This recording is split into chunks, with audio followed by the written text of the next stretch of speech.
Yengbiru punamopu Manipur Talents YouTube channel sigi maikedi taram nokchari. Ngasi inu puduna lakchariba video sidi aikoina matau karamna online degi free da logo semgadage habadugi matangda semjaba video ni hana khangbi bisinok singsu yawbiramgani khangbi drubi sinok singi khalaga aina video se semjabani adudi mayam puna yengminase.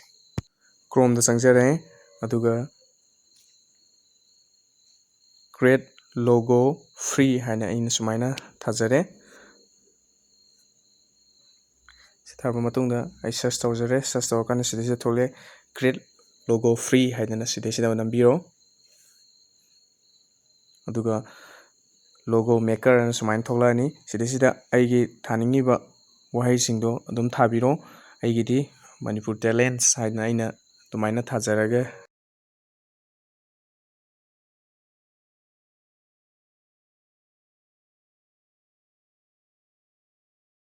aduga create logo sana thaba sidisida nambiro aduga nama matungda koina sumain thorakani sigise sumain thopiro thapiro aduga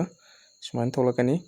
si tholakpo sidisida mayam logo style adigi front style color ga laiba singse mayam adum sidisida adum mayam na changa kanda adum yengbiu adigi sidisida su koina logo mong design sidisida mayam thole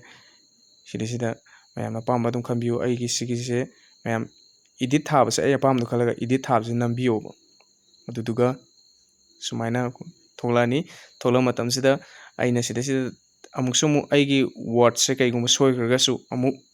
aina nauna mu ithokchage namthokchage haba adum kasu kaide adu sigi chawhanba pihanba aigi background adagi thariba tawriba mayam se loina ai semtok semje loina yai aduga sigi aina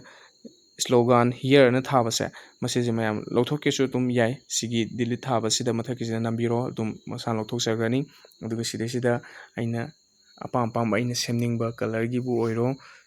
sumaina color gi so aina apam se sumaina semba yani aina sidisida apam color si sumaina changa dum semba su dum yagani aduga mayam sije akoina save tawsalage aide save progress yawisi nambiro aduga sidisida aigi email do nambiro aduga submit nambigadabani aduga sidisida dum akoina logo se koidi save adum tawsanba yarani semningba leragadi mayam su sida changa amtang try tawbiu aduga ngasigi aigi video se mayam da kaigum khartang kana ina khanbiragadi like share subscribe tawba kawbiganu aduga matung tarakpadasu mayam da hena kanagadaba video sing pudun lakchage ngasigi oinadi yengbiru pungmangpu amukana khurumjari.